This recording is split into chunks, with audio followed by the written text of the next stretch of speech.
Here is the Crescendo Music Education podcast, episode number 12.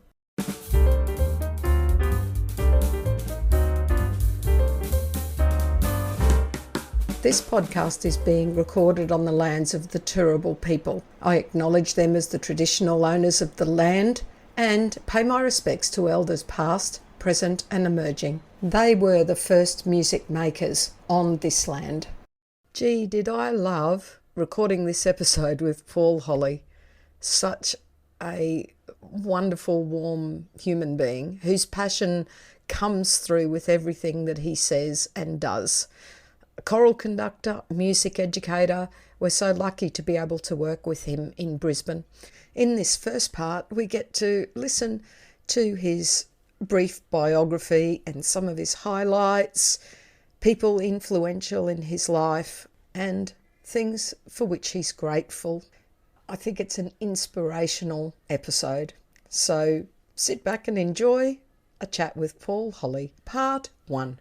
Hello, I would like to welcome Mr. Paul Holley to this episode. Hello, Paul. Hello, Deb. Hello. It is so lovely to be able to chat to you, even if we weren't recording it. It's wonderful to chat to you. Now, I'm going to start by reading your bio so that those people who haven't had the pleasure of working with you can get a little bit of a background. Okay, so Paul Holley, OAM. Oh, it should be OMG. Okay, no. Paul Holley is a choral conductor and music educator. His personal warmth and passion for choral music have inspired many singers to discover and develop their skills as choral musicians. And I can say that is true, Paul. That is true. With over 25 years of teaching experience in schools and many years of working with instrumentalists and singers, Paul knows how to connect with people of all ages and enjoys collaborating with them in the music making process. Presently, Paul is the artistic director of Voices of Birralee, a community youth and children's choir organisation based in Brisbane. So he works with a few ensembles there, and they tour nationally and internationally and win competitions and do recordings and support community events. So pretty busy with Birralee. He's also the co-conductor of the National Youth Choir Gondwana Chorale. In addition to these roles, Paul is a workshop presenter, choral clinician, guest conductor and mentor to young conductors. He was awarded a Medal of the Order of Australia in January 2016 for his services to choral music. So I think, yay, we all have to have a round of applause. That basically is Paul. So now you've listened to that. Is there anything you want to add to your summary of work, Paul? No, look, I think that's pretty much it.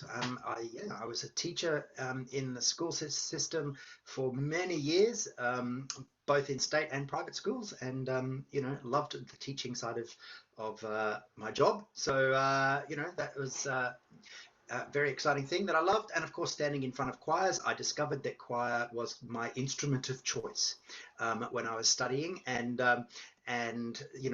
choir gave me the opportunity to be the musician that I could be, because that was the instrument I found I could connect with the most. So I've been doing it ever since then, which is now for a very, very long time.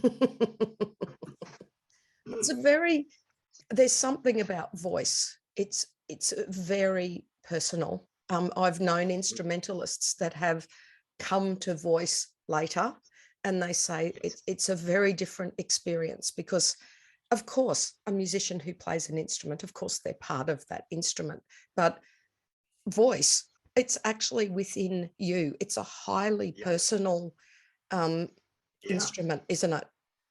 Oh, absolutely, absolutely.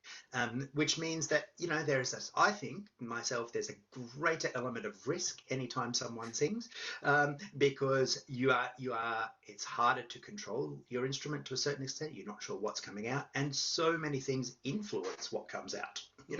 The type of day you have, how you are you know, all of those kinds of things. And whether that's physical health or mental health or whatever, all of those things can have an impact on what it is on your instrument and how you present them, you know. So it is quite a risk to take, to be willing to put that out there, which is the exciting part of working with singers as well, because collectively you know that you're taking a risk every time you work, you know. And that's the same with any musician, but I do think even heightened for a singer when they are their instrument themselves as well. So Yes, I think so. There's something about that, that vulnerability, the yes, opening yourself up to that risk, and that's what makes the whole thing so powerful. And I think that's why yeah, choral work for yeah, many of us is such um, an amazing experience. You know, yeah.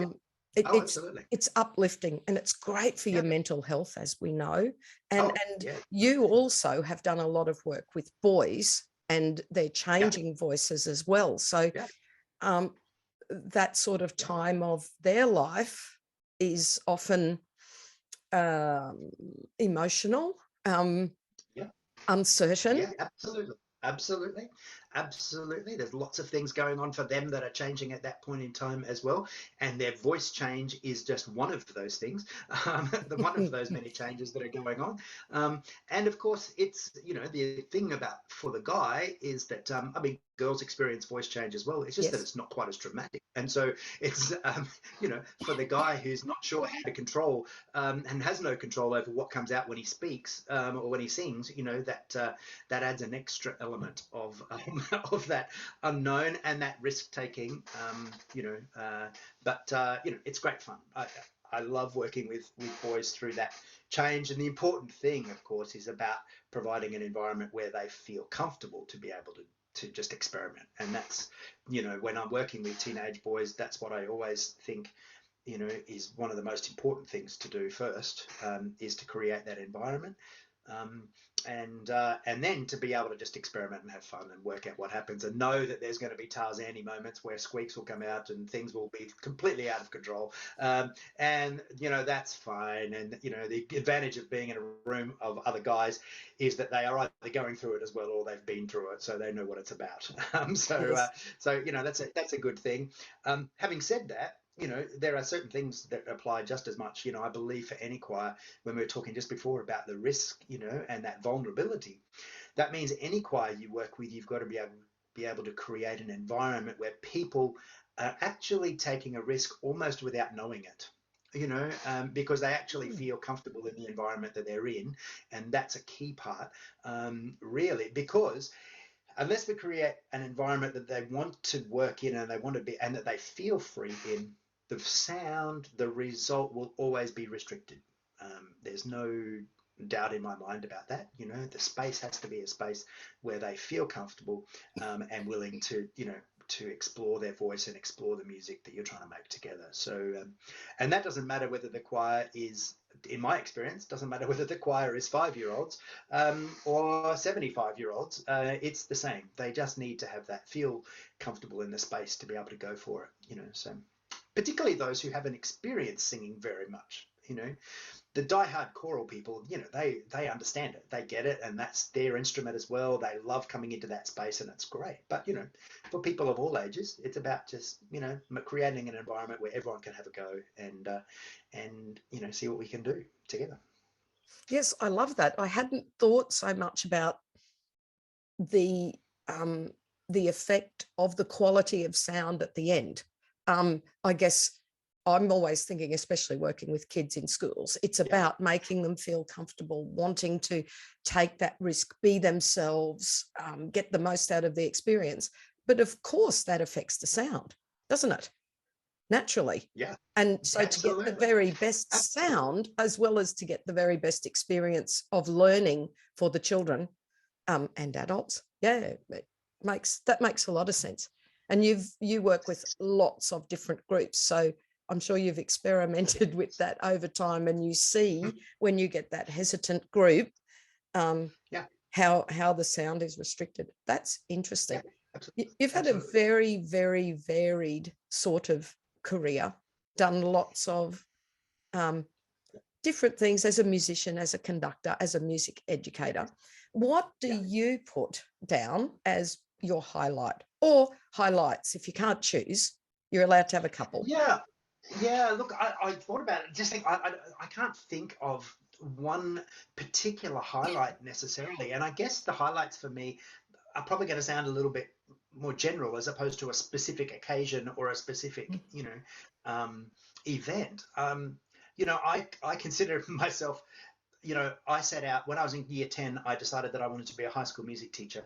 And so I was able to do that for many, many years in my life. And in fact, I'm still a teacher, even though I'm not working in a school situation now, I'm still a teacher. Mm-hmm.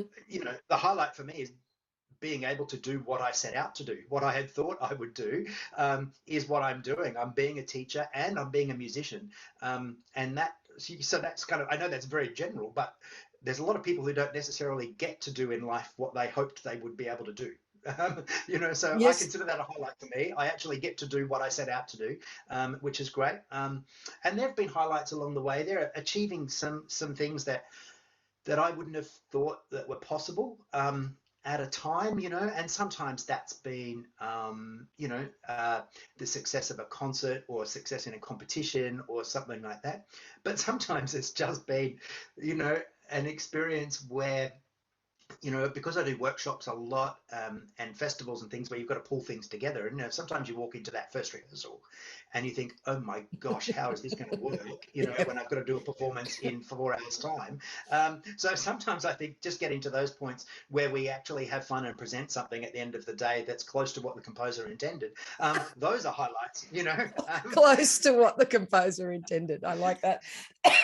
And so, those kinds of things, one of the highlights for me in the last 10 years or so of my life has been bringing new pieces of music to life and being able to encourage new composers or any composers, but particularly young composers, to experiment with writing for choirs and to bring a new piece of music to life, I guess, to be involved in that process. I really enjoy that process. That's great fun for me. And I guess also, again, in a general term, on the whole, I get to work with delightful people. So not only do I get to do what I set out to do, but I get to do it with delightful people, and I guess having that, opportunity to do that is what I'm very, they're highlights for me.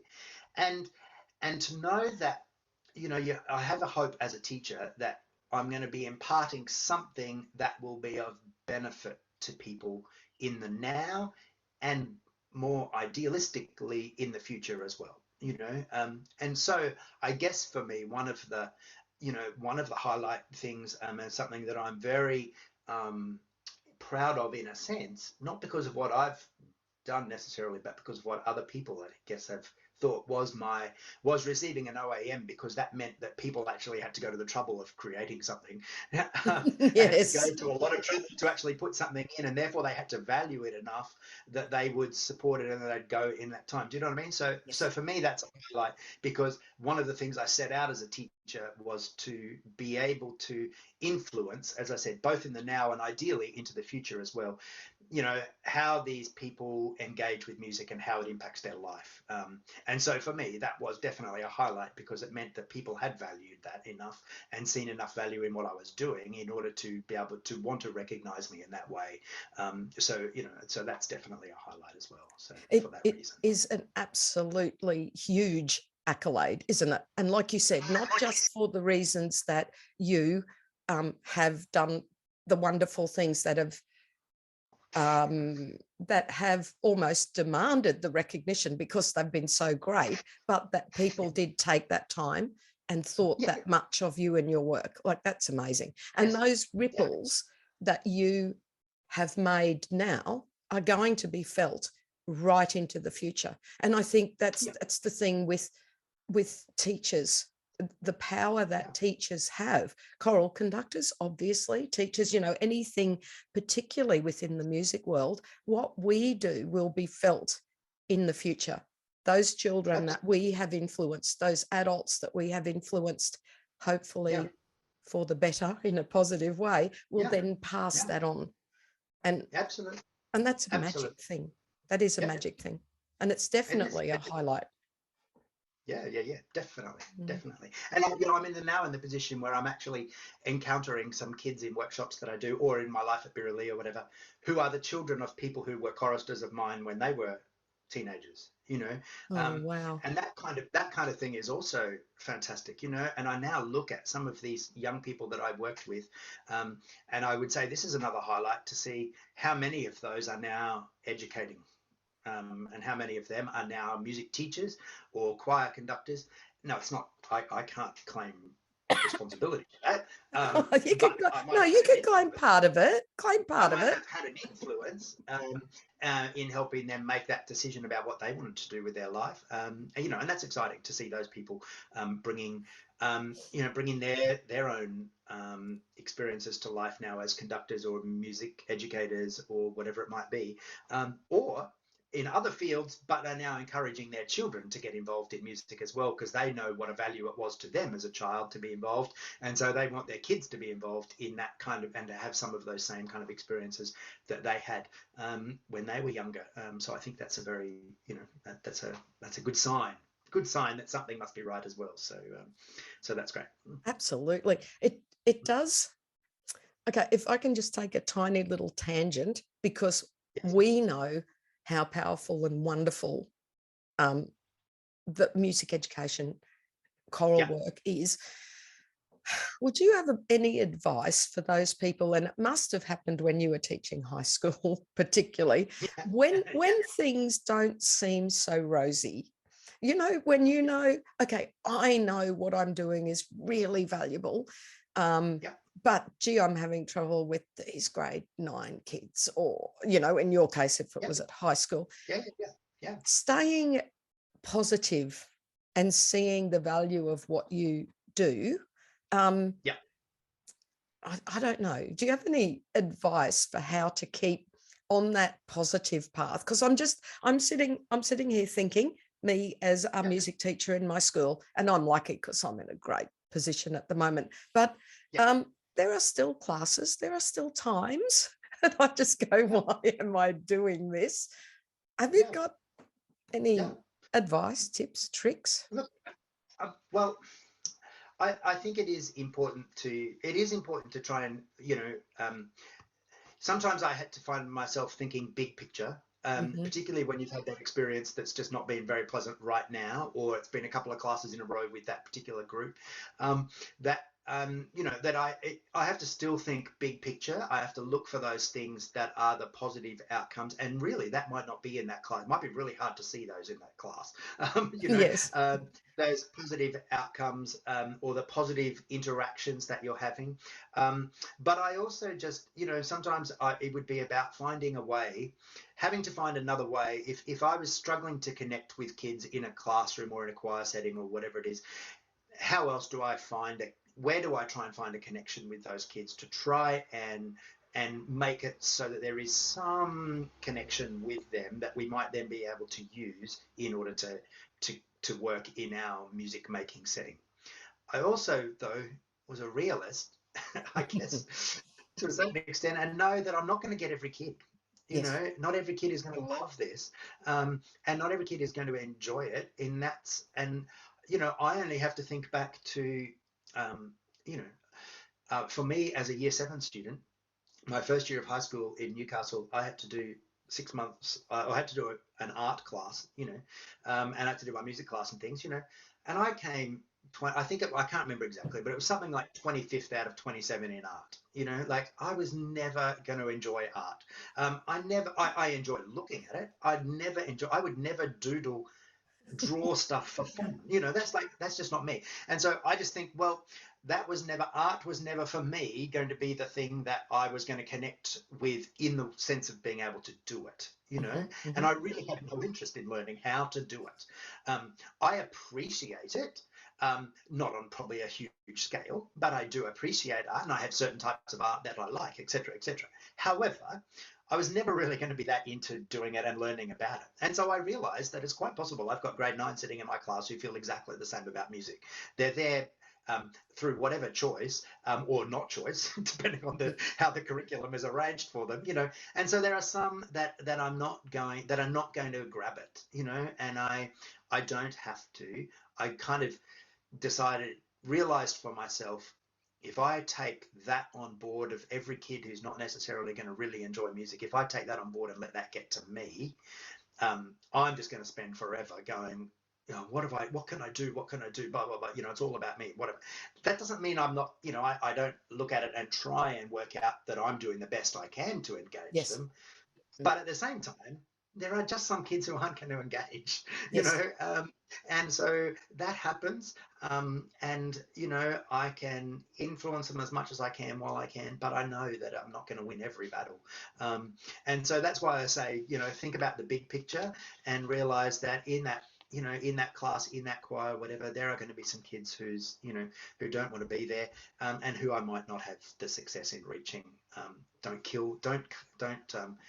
be hard on myself for that, but do whatever I can to connect with them, because as a teacher, I believe, it's all about, for me, it's about connection with the people that I'm working with. That's the kids that I'm working with.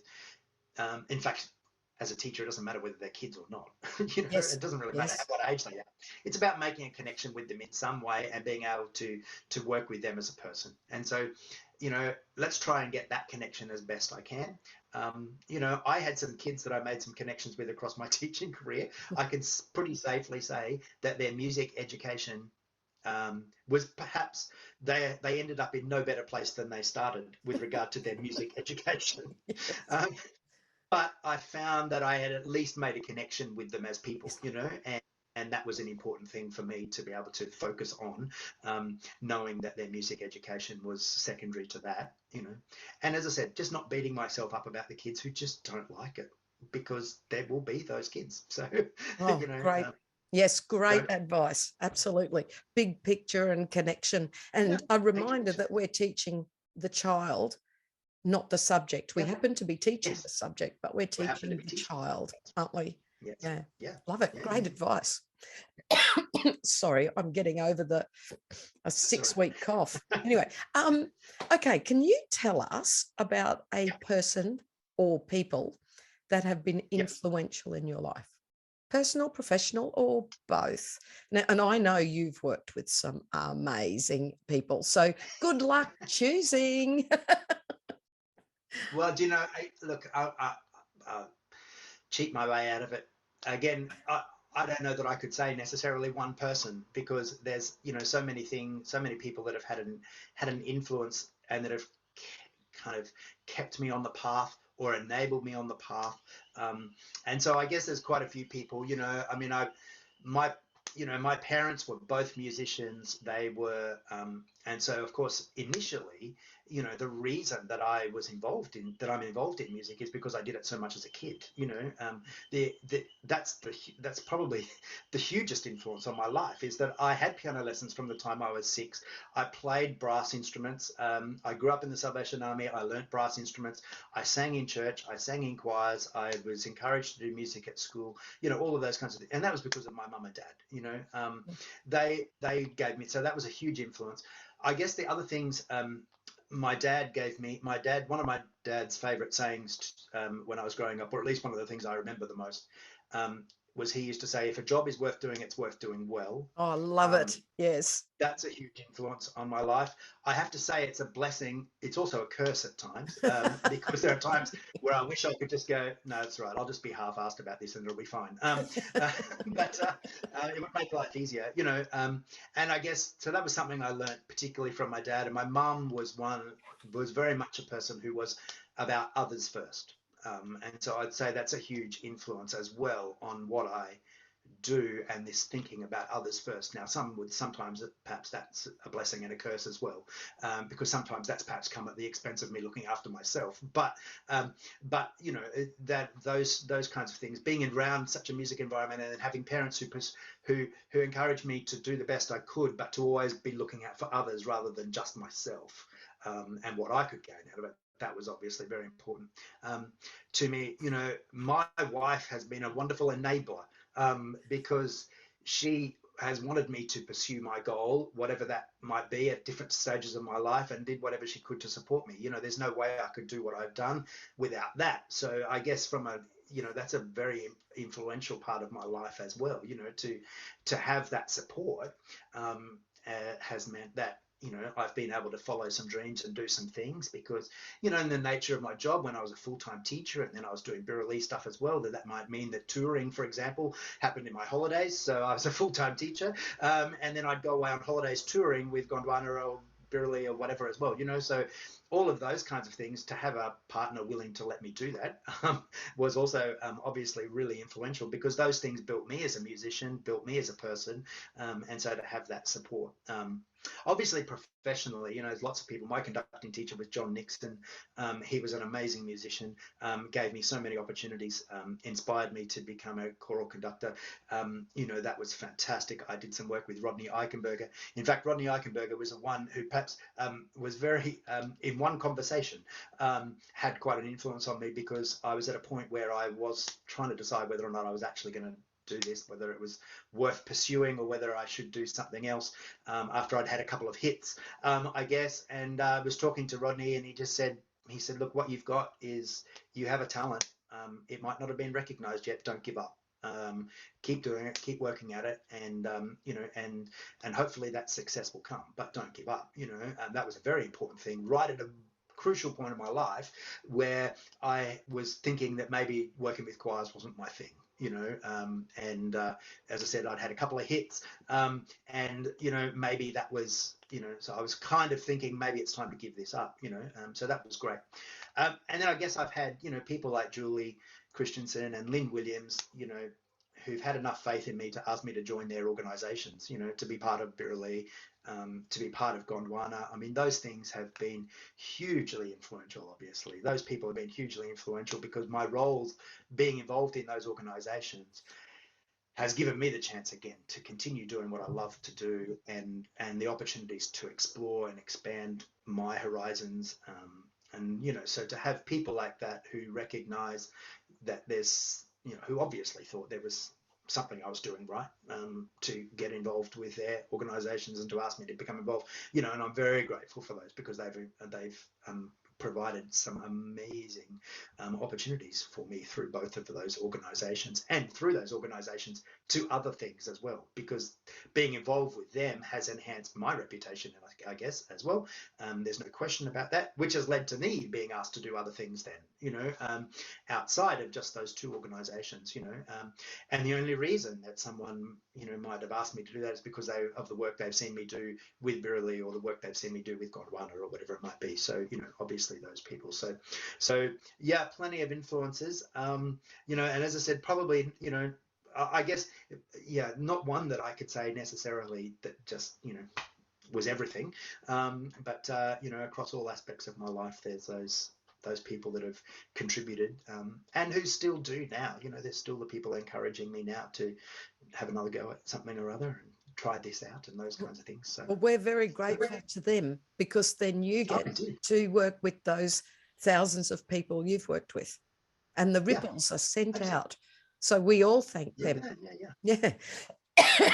Oh, pardon me. All right.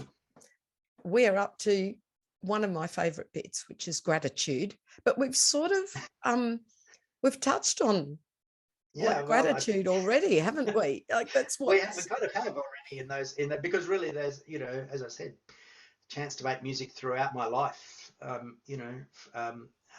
things that I am extremely grateful for, from my first days of making music, and all the things that involved, through to now still being able to do it, and the chances I've been given, the opportunities to extend myself, those things I'm extremely grateful for, and interestingly, this is a bit of a weird one, I guess, but I'm actually very grateful. I'm actually very grateful for the jobs I missed out on as well. Oh.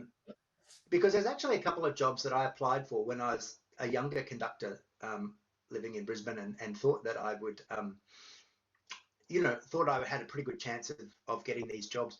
And it was interesting, because there was a couple of them at the same time. And I applied for them, and I even auditioned for some of them, whatever, and I didn't get the jobs. And I really questioned my, as I said, about whether or not this was what I should be doing, because I'd missed out on these jobs, and I wasn't super confident, but I kind of figured, oh, look, this could be the next step for me. This would be great. And I missed out on both of those jobs. This is a long time ago now, but interestingly, as a result of missing out on one of those jobs, 5 months later, I had been invited to go to a Birralee camp to work with the boys whose voices were changing, and Julie said, I'd like to experiment with having an ensemble for these boys, whose voices have changed, or voices are changing. So, kind of within 6 months of having had these couple of hits, and thinking that maybe it wasn't a good thing to do, I was having the opportunity to start the Birralee Blokes, and and I think it's safe to say that pathway has, taken me down a different pathway than I would have thought, but probably because I missed out on some jobs. Had I got those jobs, or had I got one of those jobs, I might not have been free to do the Blokes, So at the time, it's safe to say I probably wasn't very grateful at the time. Yeah, no. But certainly in retrospect, I'm very grateful that I didn't get them, because the opportunities that presented, and the free time I had meant that I could start working with the Birralee Blokes, and that led to a whole bunch of things, particularly in those first few years, led to a whole bunch of experiences for me that were amazing, and they were great things. So yeah, so sometimes it's the hit. Sometimes it's the hits that you have to be grateful for as well, because of what might come out of them, but as I said, I also just get to work with other musicians, and that's, I'm grateful for that, because there's an opportunity for great friendship and great expansion of my horizons by working with these amazing musicians, whether they are my choristers or instrumentalists I work with, or whether they are my peers, and fellow conductors and things like that. So so it's interesting. It's always interesting. I love it. I love it. And especially that, yes, grateful for the jobs you didn't get. That's amazing. I am a great believer in trying to learn from mistakes. In other words, like, you're going to fail at something, you may as well turn it into a learning experience after you get over the initial, my goodness, I can't do this, I'm useless, I'm not worth it, etc. Then you start learning from it. So big believer in that. But I hadn't actually thought about, yes, those times you've not got the job, or things have not gone right and you've gone a different path. We should be grateful for those as well. I love it. And you are in a fairly rare position, at least here in Australia, and I think it may be different in other countries, but you get to work full-time as a choral conductor slash, I know you do organisation and whatever, but basically you would say your job is full-time choir work. Or is it not? I guess so. Quite? I guess so. I think because the majority, it's choir work. It's not necessarily a full-time job standing in front of a choir. Right. I certainly feel like I spend way more hours in front of a computer every week than I do in front of a choir. But organising stuff, or and of course that's when it comes to Birralee. It is an organisation, and that needs, and there's tasks to do that are administrative, I guess, for running that. So, but yeah, I guess to a certain extent, I don't think that's necessarily changed though, just by leaving school, because even in my school environment, I was very fortunate. In my last school that I was working in, I was teaching, I was taking choirs, I was an instrumental teacher effectively for voice, so I had group voice lessons with my kids as well, and I did the choirs, and I was doing Birralee stuff outside of that. So again, quite a bit of administration, but I guess that was, it was a similar kind of thing. I was lucky enough, even within a school environment, to have been able to create that role, which meant I was largely kind of full-time. So But yes, I'd love to say that I spent my life full-time standing in front of choirs. That would be fantastic. I would love that job, and I'm sure lots of people would who love working with choirs. But I guess I'm the closest to that. Yes. Yes. Welcome to the second part of my chat with Paul Holley. In this one, you'll get the second half. Oh, part two, second half. Duh. Okay, in this one, we're going to talk about his nuggets of fabulous, which are wonderful. There's 4 of them. I'd love to tell you, but I'm not. I'm going to let you hear them in his own words and his advice around advocacy. An episode not to be missed. Part 2 with Paul Holley. All right, we are up to the nuggets of fabulous. Oh, sorry. All right, nuggets of fabulous.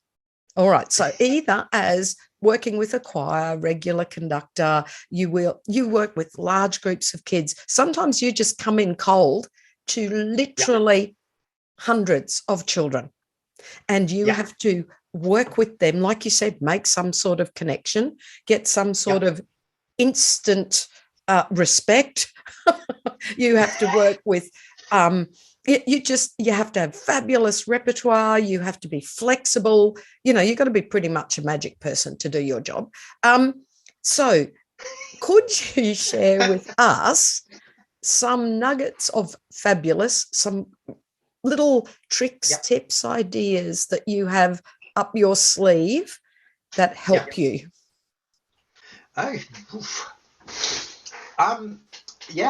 must admit, one of the things I find the most challenging and rewarding is exactly what you just talked about, walking into a group that you don't know, and knowing that you've got a responsibility to make music with these people, and whether that's been invited in for a 1-hour rehearsal, or whether it's to be there for a day, or whether it's to be working with a group over 3 days or whatever. It's the same. You don't know these people necessarily before you walk in, and you've got whatever period of time it is to make some kind of impact on what they are doing. I find that really rewarding. I find that challenging. That's the challenge for me, But I guess there's some big picture things, I guess, and then some nitty gritty things, I guess, as well. One of the things is when you're standing in front of a group, whether you know them, whether they're your regular group or whether it's a one-off or whatever, I think first and foremost, you have to enjoy the music and making it. That's the first step. And unfortunately, I've seen some conductors who that doesn't seem to be the case right from the start. You just sense it straight away. They don't like the music, or they're not into the music making or whatever, and there's no enjoyment in that process. For me, that has to be the thing. That's the thing that feeds me, I guess, is that I like that. What is that being in the moment? Do you know what I mean? And making the music. And so that's something for me that has to work. I have to make it fun. Working with these people, I have to make it an enjoyable. Fun, that doesn't mean that it's a laugh a minute, but it has to be an enjoyable experience for everyone, myself included. Yes. And so I have to do everything I can to be, for it to be enjoyable. I have discovered that happy people will try things that will make the music better. If they're not happy to be there, they're not going to experiment with you. They're not going to be really that interested in making music with you, right? They actually have to be happy to be there. They have to feel some sense of enjoyment or fulfillment out of it. Then they will try things that will make the music better, make the music happen. Things like don't berate them. Don't tell them what they don't. Don't tell them what they don't know. No, don't tell them what they're not doing right. Flip that and fix it by making them not even think about the negative. I sometimes have I try to say things like, instead of saying, in bar 13, can we all please read the right notes? Whatever it might be, and then, so we'll sing it you know, and I'll say something like, right, well, that was wonderful confidence, not exactly as the composer intended, but it was a fantastic sound that you were making and you were really going for glory. We might just check what the composer wrote and see how close we can get to that. Now, that to me is two ways of saying the same thing. You know, you can approach it with some humor, you approach it with a bit of lightheartedness, or you just say the notes are wrong in bar 13. We're going to do it again until you get it right. Well, there's no fun in that, and that's regardless of whether it's a choir you work with all the time or not. Now, if it's the week before the concert and it's still like that, then yes, I'm not saying I don't ever lose it with my choir, because I do. You know. Yeah. But you know, I guess those kinds of things. It's to work out. You have to work out how to express yourself and how to be real in front of the groups. Now, the bizarre thing about that for me is that people who watch me work with groups will probably think that as a person, I'm quite an outgoing person. When I'm not in front of a choir. But in actual fact, I'm not. That's not me as a person. I'm the kind of person who's an observer. I'm the kind of person that probably would tick most of the boxes for an introvert. My idea of being in large groups of people is not what I do for fun. You know, those kinds of things, which some people who've watched me work find very hard to believe. But it's interesting because I think it's because I know what my workplace is, and my workplace invariably is I have to stand up in front of a bunch of people, and so I become what I need to be in my workplace, but it's not necessarily what I am when I'm outside of the workplace.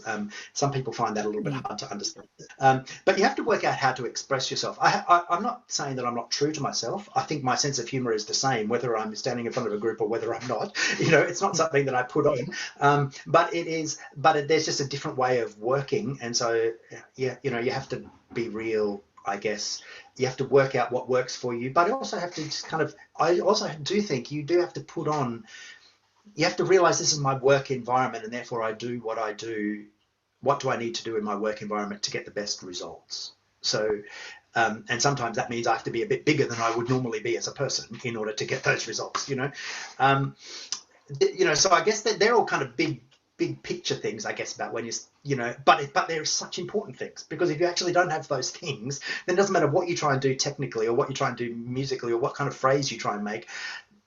I don't think there's going to be a good connection for you there with your choir. You know, there has to be that enjoyment, and it has to be that sense of discovery and people willing to go on a journey, as opposed to people being, you know, I don't know, trying to force people to do stuff. And, you know, then on a technical level, I guess, hey, you know, if you don't know how your instrument works, learn how your instrument works. Learn what it does. Learn how to use a voice.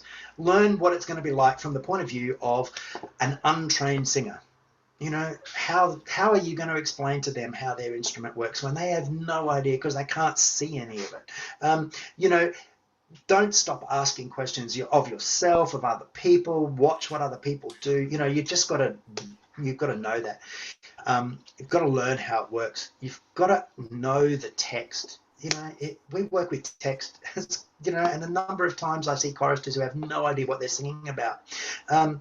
Or it would seem conductors who have no idea what they're singing about either, because you can tell by the way that they're singing something that they don't really know what these words mean, you know, or whatever.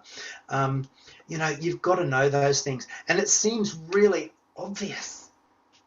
And yet the number of times I hear, you know, things where it's not obvious at all that anything has gone into the text, you know. You've got to understand the music, the styles of music that you're doing. And what does that mean? You know, how does that impact what you do? You know, you've got to know those kinds of things, and you've got to learn it. You've got to be willing to learn it. You know, if you've got to do a piece of music that is, you know, if you find yourself in a position where you're conducting something that Mozart wrote a couple hundred years ago, then you've got to learn a little bit about what Mozart did. You know, you've got to listen to some other music of his or whatever, you know, in the same way as you've got to do that for whatever type of music it is you're doing, you know. And then I guess the thing that, and this is the really nitty gritty bit, I'm all about gesture. You know, and I'm all about using my body to express what I want the music to say. And so when it comes to the little nuggets to take away, I guess it's those It's those little things that you can do with gesture to help you communicate music, to communicate the music or communicate the text. It's how you use your hands. It's the things you get the choristers to do and that you do yourself. So they are things like word stress, you know, and when you say word stress, a very obvious action for you to do is what I just did, you know, is you kind of, you use your hand and you move downwards movement and there's a point of, you know, all that kind of stuff. So, and then there's a release. Well, do that when you're talking about where in a line of text, talk about where is the most important word in this line of text, and now use a gesture that's going to take you to that point and then bring you away from that point. And whether that's your hand or whether it's a knee bend or whatever, but do something that gives you that sense, you know. And then if you're going to approach high notes and you want it to sound approach from below and you want them to reach up for it, then do a gesture that's going to show them that. If you want them to float over the top of a high note and have it sound much more beautiful, then do an action that's going to involve them, you know, floating, some kind of floating action or something or other. So, but use gesture, importantly, in 3 steps. 1, get the choristers to do it. This is a really key thing. When you've come up with the gesture, and might I just add, as a little aside, the first gesture you come up might not be the best one. And in fact, it might not work at all. So experiment. If it doesn't work, have another one up your sleeve just in case, because sometimes you might fix a problem, but you've actually created a bigger one through the gesture that you've done. So therefore, let's get rid of that gesture. Let's forget we even did that, and let's try this instead, right? Yeah. And so have a gesture that they do, right? Second point of the gesture thing is do it for them while they sing. So the second part, once they've done it a couple of times themselves, do it for them, and they just sing watching you do it, right? Now, that's the second thing. Now, very importantly for a conductor, the third thing is how are you going to show that in performance to them, where you don't necessarily want, particularly if it's a grand gesture, right? You don't really want to be the one that's going to do a very grand gesture and become a distraction to the music and a distraction to the audience. So what are you going to do in your gesture that will show them what that means and how it's related to the gesture that they did? So, you know, it's a 3-step process, and these are the kinds of little things. Once you've ingrained these in your choir and they know these kinds of things you do, the amazing thing is you then have something you can put in a different situation.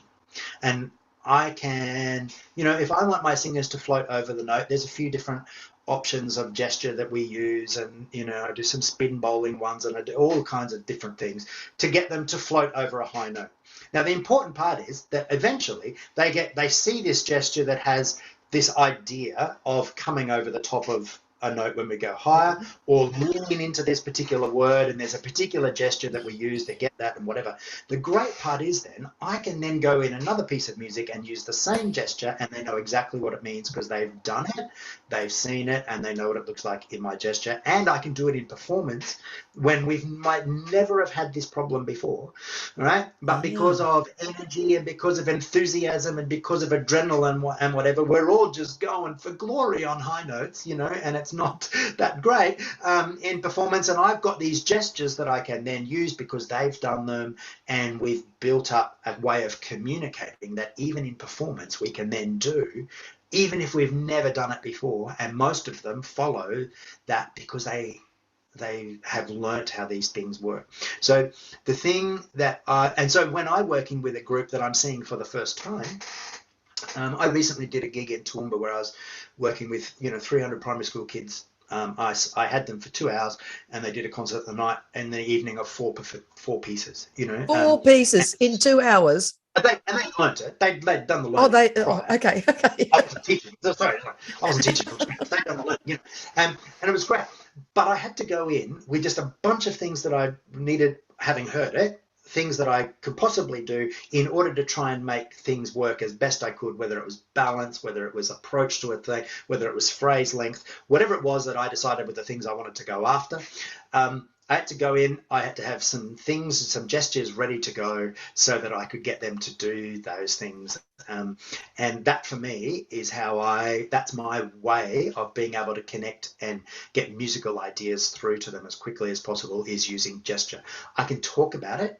I could say, could you please sing again from bar 3 to bar 6, and let's not breathe after bar 4 this time, right? I could say that, and then I could move on to the next one and say the same thing again, or I could show them something that I want them to do. While you're singing it, can you please do this? Let's make it a good breath. Let's go, and whatever it is, they've solved the problem, hopefully. On the first time, we've solved the problem. I've then got a gesture that I can use with them, and I can communicate, and even a matter of a few hours later, I can communicate those gestures. One of the things I find really interesting is the kid who can't switch that off then. And so I love working in workshops where you've taught the kids a certain thing in order to get a particular way of creating something, and then they can't, that to them actually becomes firmly entrenched then. The action goes with that all the time, and they barely can't sing it without doing the action, which some conductors get really stressed about. I could not care less. If the kid is showing something that shows that they're getting into what they're doing and they understand what they're doing and they have to do a physical action at the same time, no problem as far as I'm concerned. That is perfectly fine, because that's what helps create those things. So and that's made the connection for them, and they're singing it detached, or they're singing it legato, or they're whatever by doing the action. So I think those, for me, the key thing, you can have all the gestures in the world, but if the people aren't happy, if they don't enjoy what they're doing, they're not going to do them for you. If they're not going to do them for you, they're not going to impact. It's not going to impact the sound of the music making, and so it's going to get in your way. So you have to. You can't just do all of the bag of tricks without realizing that there's big picture things that have to be happening here as well, and there has to be that connection, and there has to be that enjoyment factor for people to be willing to try these other things, and then hopefully they hear the difference in the music, depending on the age of the person as to how quickly they might hear the difference and understand the difference. But it's to me, I've discovered you can't do one without the other. So the bag of tricks is great to have, but unless there's buy-in from them, and to get buy-in, there has to be an element of enjoyment, or an element of willingness to do this, which means you have to have created an environment which is free for them to do that.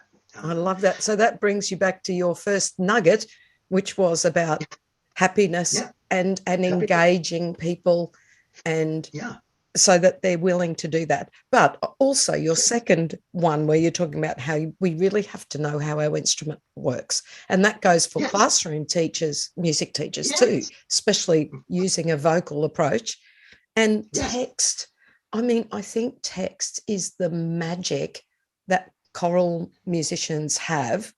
We have that over the instrumentalists, don't we? We have text. So you obviously have to understand context, and like you're saying, know a bit about Mozart. That goes if you're a violin player, but we have text on top of that.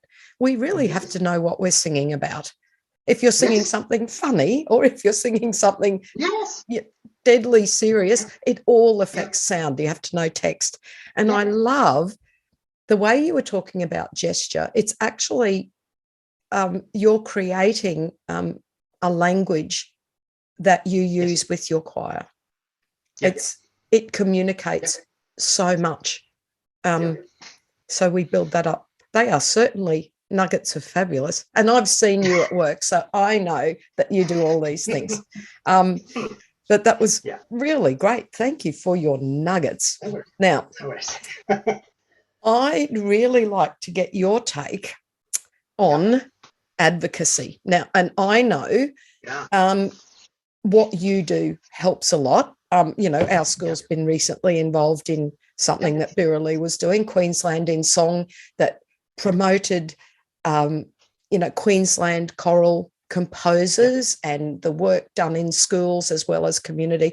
And I know what you do helps us to sell the importance of music education, because we really are having to fight for keeping music in our schools.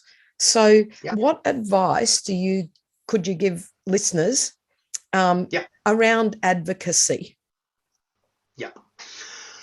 Look, well, this probably follows on a little bit from what you just said about involvement in the festival. I think that one of the key things is to show people the value of what we do. Telling them about the value of what we do is very important as well. But tell them about it if you can't show them. If there's actually an opportunity to show them the value of what we do, make sure you take that opportunity, and so look for ways of being able to advocate to all different kinds of people, to the students themselves, to the parents, to the other teachers in your school environment. Show them the value of what you do. Now, so for me, what is it you want to show them? Well, you want to show them the joy of music making. That's something that you want to try and show them. And so actually involve them in doing it. Make them do it and see what a difference it makes. Because we're singers, the great part is they don't need to, our people that we're working with don't have to have an instrument. They don't need to know how to play, right? So in a school, one of the things that I used to do when I was teaching at my school was, and it's a bit of a risk to take, but was to make sure that everyone in the school had to sing at some point in time. And so I used to do this a few different ways. I was at a school that had a school song. And so every year when there was a new group of kids coming in, I would say I didn't have to say it every year. I only had to say it once to the principal at the time. If we're going to do the school song on assembly, wouldn't it be good if I had a session with all of the grade 7s to make sure they all know the school song before the first assembly so that they don't feel like they're left behind, Principal thought, great idea. Fantastic. Yeah. Let's give you some time to work with all the new year 7s. So I did that, and I taught all of the new year 7s the school song and the school hymn and made sure they knew how the national anthem went, so that at the first assembly, where we did all three of those things, they would have some idea of what that was they were singing, right? So that was beneficial in itself. However, the most beneficial thing was I had all the grade 7s in a room at once to teach them the school. And so in week 1, they knew that there was an expectation that they were going to have to sing in week 1.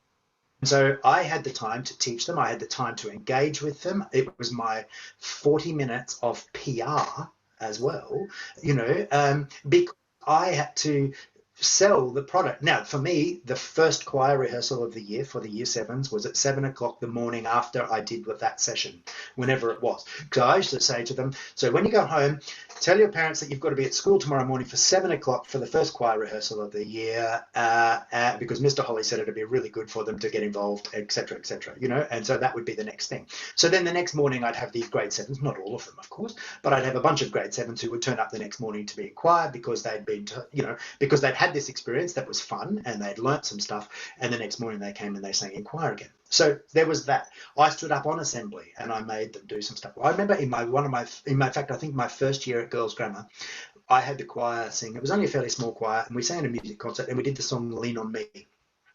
And the principal came to me the next day and said, Mr. Holley, next week on assembly, you'll do Lean on Me with the whole school, with the choir, and you'll make the whole school sing. And I thought, oh, good Lord, how am I going to do that? How am I going to get, 1,000 girls to sing Lean on Me the following week? I had a choir of 25 to 30 kids, how am I going to make this work? But anyway, I wasn't in a position to say no. I was a new teacher to the school. I wasn't in a position to tell the principal, no, that won't happen. So I had to get up and do it. Now, straight away, that meant, first of all, every kid in the school knew who I was. I was the new choir person at the school. So there was that benefit. But also this idea that they all had to sing. The school had an inter-house choir competition every year. Now, choir competition, I use that term very loosely, right? Choir, it was 120 kids singing at the same time, right? Generally through a pop song with a backing track or whatever. But you know what? The key thing was every kid in the school had to be involved in inter-house choir. The school decided that they would use roll call for 2 weeks to give the kids time to practice every morning for 10 days or 2 weeks, and then the whole school would come and for 2 lessons be involved in the in-house choir competition. Well, fantastic for showing in the school that this was a singing culture, right? That everyone had to sing. It was an expectation. The other thing, so that kind of was great for winning over the kids. The other thing was, at the first concert that new parents came to, they all had to sing. I made sure that there was a song that the choir had done that the parents could learn the chorus of and join in. So suddenly, all of these parents, new parents to the school, went away, having just come to their welcome to music night, and they had all sung as well. They'd seen their daughter up there singing. They'd had to get involved in the process themselves. Now, there was a bunch of parents. There's one who I just met up with recently, who could still sing for me, could still tell me, his daughter was at girls' grammar in my first or second year there. He could still tell me that Sia Humber was the song that I taught the parents at that welcome night. He remembered that all of these years later, that was the song I'd made him get up and sing. And he keeps reminding, whenever I run into Ian, he reminds me, and I just think, what an amazing thing that person has become. Now, these parents then largely became advocates for what we did in the music department because they'd had a direct involvement right from day one and looking for ways to show people this, whether it's other stuff. I had an amazing experience. What I thought was an amazing experience. I had a when we were doing these inter-house choir rehearsals every morning, I had a phys ed teacher say to me that it was amazing the difference in their class in period one that they noticed when the kids had come straight from singing together for 20 minutes and then came straight to their class. They said the mood in the room and the focus in the room was different when they came from 20 minutes of singing than when they normally came for roll call. Because they'd been involved in something where they were singing, they were doing something together, they were part of, blah, blah, all of these things that we know choral singing is and music making is, which are dynamic things for team building and all of that kind of stuff, as well as mental health benefits, as well as just all the endorphins that get going when we sing and all of those things that we know about. They recognized it as being a change in mood in their classroom and how the kids came into class and how the kids worked in class. So there was advocacy through showing them, I could stand up at a staff meeting and tell them about the values of music education and all of those kinds of things, but I could actually make them do it instead and they'd experience it without necessarily realizing. So I think for us, getting them to do that, I try and get, if I have almost every Birralee concert, we have audience participation in just about every concert. I make them sing something along with the kids, because they're watching their kids having a great time. Do it yourself because you, the parents, for me at Birralee, are my greatest advocates. They are my best advertisement for Birralee. More people coming to Birralee is them saying how much their kid gets out of it, and that's what they should do. I am a firm believer in knowing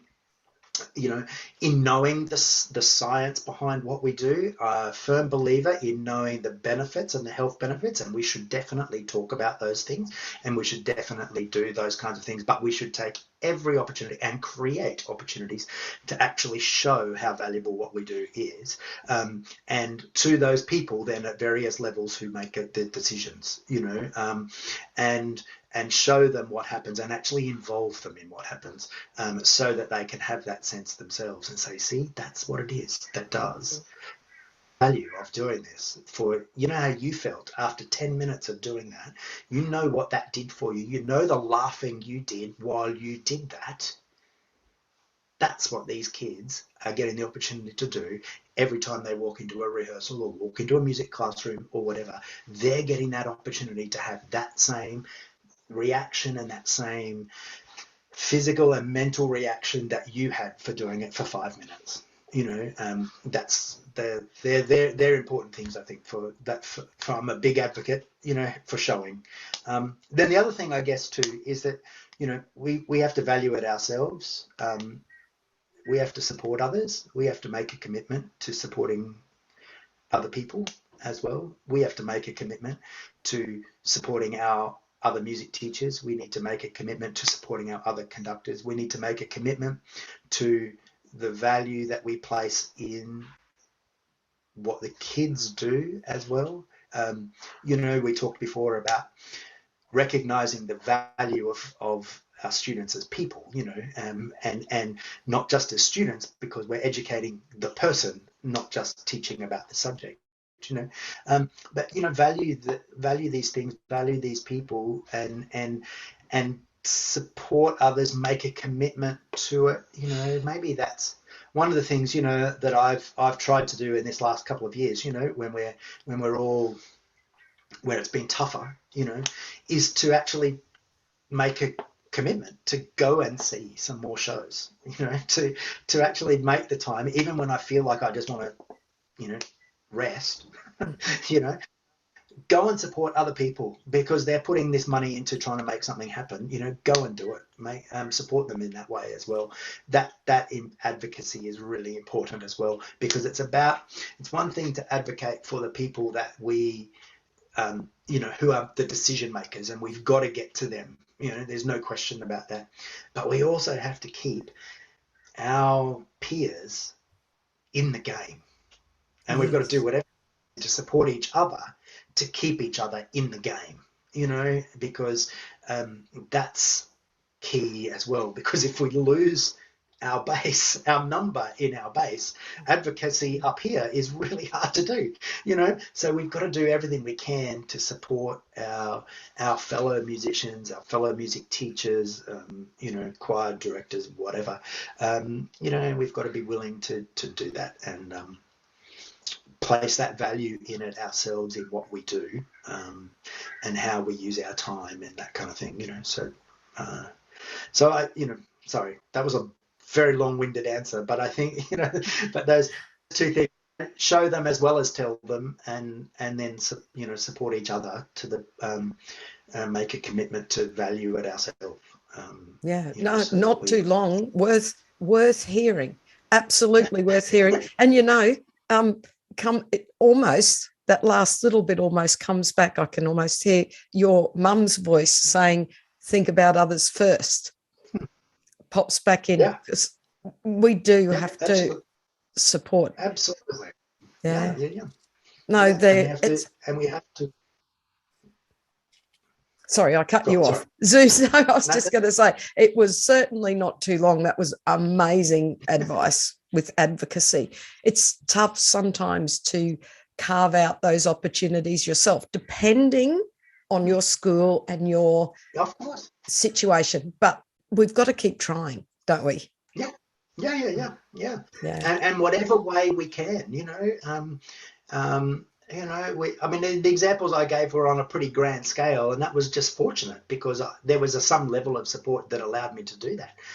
But if you can't get it on that grand scale, you know, what scale can you get it on? You know, look for how you can do it, you know, and your school music concert is a chance for you to get everyone involved in doing something. And if you're not comfortable as the person to do that, because it does take some guts to get up and try and say to everyone, right, you've got to sing now, right? Everyone in, you know, but make it as easy as possible for them to be involved, you know, give them a word sheet, put words up on a screen or something, or whatever you like.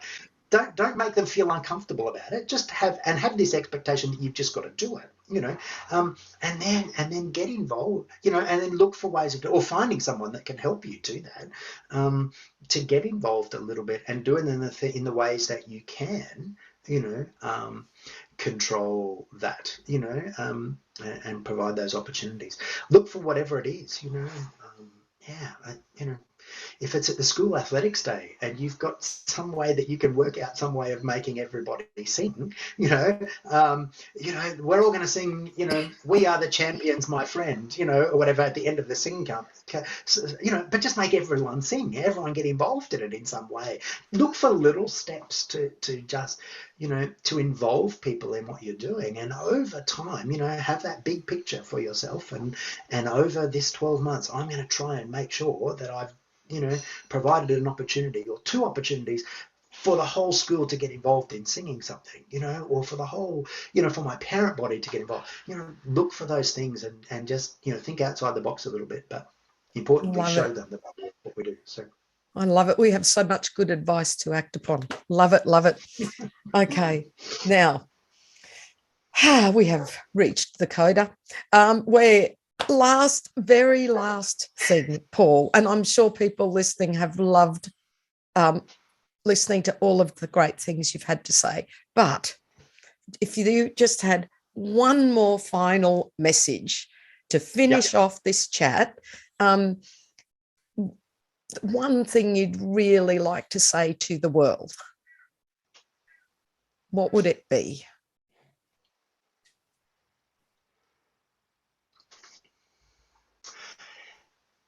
What is it that energizes you in the moment? What is it that you do? And is standing in front of a choir or a band or a classroom the thing that energizes you in the moment? If it is, awesome. Find that thing that invigorates you, I guess, that energizes you. And hopefully it is standing in front of a choir or a band or a classroom music class or something. Those things that in the moment energize you. Not that you won't go home tired at the end of the day, but in the moment, you know, those things that energize. If you're an educator, if it is to be an educator, how can I help make a better musical experience for everyone who's working with me? That's my role as an educator. That's my thing. If I'm a musician, understand the music and its power to communicate. Its power to impact people. Know that that's something. And so that's the big picture thing. So when I'm teaching this, know that music has a power to communicate and a power to impact people. And then all of the things that come out of that, you know, look for the detail then, you know, how does something work? How long is a phrase? How does a phrase work, etc., in order to help the music have that power to communicate? They're all the nitty-gritty things, but understand that music has a power to communicate. If people haven't, there's a video that I think, a TED Talk, that everybody should watch. Every musician and every music educator should watch. Benjamin Zander, the conductor and educator, has done a TED Talk called The Transformative Power of Classical Music. Everybody should watch that video. Every music teacher should watch that video, because regardless of what you do, he just brings to life a few different things and just reminds people about how powerful music is. And I go back to it on a fairly regular basis. At least once a year, I would watch this Ben Zander video again, because it's just, you know, for everything he does in it, all the little stories, it goes for 20 minutes or so, all the little stories that he tells and things, you know, it's just invaluable, you know, and that comes, you know, that I recommending that everyone watches that comes out of this. Be willing to learn all the time and be willing to invest in your learning. You know, that's key. It's investing time. It's investing finance. It's not necessarily about finance, about going to a school or a course or whatever. Valuable and all that is definitely valuable. I'm not saying don't do that, but, you know, it's even the volume. It's the time to go out with a peer and have a chat about what it is you do. You know, be willing to buy a cake and coffee for someone to have a chat with them for half an hour about what you guys do, about sharing your experiences about what you do, and encourage each other. You know, go out and have a coffee with someone who you admire, who you think has got some skills that you'd like to learn. Go and have a coffee with them and have a chat, you know, and invest that time into making yourself better, and being willing to learn. So, you know, for the sake of others and for the sake of yourself, be the best educator you can be the best musician you can be, and, you know, and be willing to learn. So I would say, for the sake of others and yourself, be the best educator you can be the best musician you can be willing to always learn. You know, they are the things that I think we have to hold on to. Don't beat yourself up about the bad days. Don't beat yourself up about the times where you feel too tired to do these things, because you've got to look after yourself as well. But if you feel that, you know, I just want to be the best educator, the best musician, be willing to learn, then if that's your goal, then I think you are well on the way to being a fine teacher, you know, and a fine musician. That's what I would say about that. That is wonderful, and it is the perfect place to finish. And I think it sums up you as a person and what it's like to work with you. because I feel very privileged to know you and to have worked with you, Paul. And I thank you very much for having a chat with me, because I know anybody else listening to this is going to get so much out of it. So thank you on behalf of everyone, Paul. Thank you. No worries at all. My pleasure.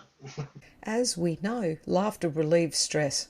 Don't lose sight of the funny side of life. Do you know, I tried to sue the airline for losing my luggage, but I lost my case.